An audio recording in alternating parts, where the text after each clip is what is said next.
You are getting exactly 0 views on your YouTube Shorts. But you have gotten hundreds or even thousands of views the days before. Why does this even happen?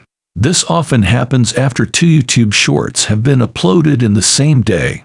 For example, if one of your shorts blew up and a couple of hours later you decide to upload another, it could stay on 0 views.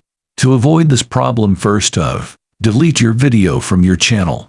However, make sure that you keep the video stored.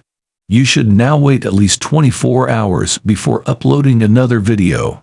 When the time period is over, you should create a different thumbnail if you do not have one yet. As an addition, give your video a different title.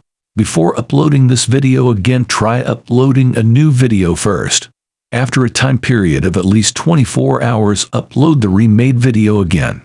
If this did not help yet, you need to keep uploading videos every 24 hours. This will make YouTube share your content again.